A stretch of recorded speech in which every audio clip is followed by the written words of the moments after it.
যে আমরা মূলত আজকে এসেছিলাম, আমাদেরকে মামলার ডেট ছিল, সেই ডেট অনুযায়ী আমরা এসেছিলাম। আর আজকে এখানে এসেছি আমাদের মাটির একজন সহযোদ্ধা আল্লামা সৈয়দ আব্দুল কাইম আল হুসাইনি সাহেব, তিনি অসুস্থ, একজন বিজ্ঞ আলেম, তাকে দেখার জন্য এসেছিলাম।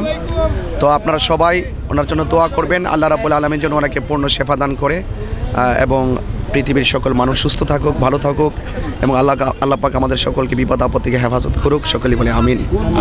সিলেটে আসছেন এবং মামলার কি অবস্থা? মামলা বলতে আপনারা জানেন যে বিগত কিছুদিন পূর্বে আমাকে দাওয়াত না করে তারা মিথ্যা অপপ্রচার করেছিল এবং অশ্রাব্য ভাষায় গালাগালিজ করেছিল। এহেন পরিস্থিতিতে আমি মামলা করেছিলাম। সেই মামলার আজকে ডেট ছিল, ডেট অনুযায়ী আমরা এসেছি। ইনশাল্লাহ আশা করছি আমরা একটি কোর্টের ঐতিহাসিক রায়ের মাধ্যমে আমরা একটি সিদ্ধান্তে আসতে পারবো এবং ভবিষ্যতের জন্য কোনো উলামা একরামদেরকে নিয়ে যেন মিথ্যা রটনা কেউ না করে। আইনের সুশাসন প্রতিষ্ঠিত হলে আশা করি যারা অপপ্রচারকারী তারাও একটা অবশ্যই শিক্ষাও পাবে। এই মর্মে সত্য এবং সত্যটা বলার জন্যে এবং মিথ্যা যে সবসময় পরাজিত হয়, সে একটি ঐতিহাসিক রায় বিশ্ববাসী দেখতে পারবে বলে আমি আশা করছি ইনশাআল্লাহ।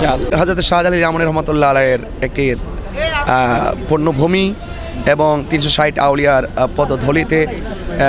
পদধূলিতে যে ধন্য এ দেশ, সে শাহজালালের পূর্ণভূমিতে এসে সত্যি আমি অত্যন্ত অভিভূত এবং হযরত শাহজালাল ইমাম রহমতুল্লাহ আলাইহির খাস তাওয়াজ্জুহ জিয়ারত কামনা করছি ইনশাআল্লাহ।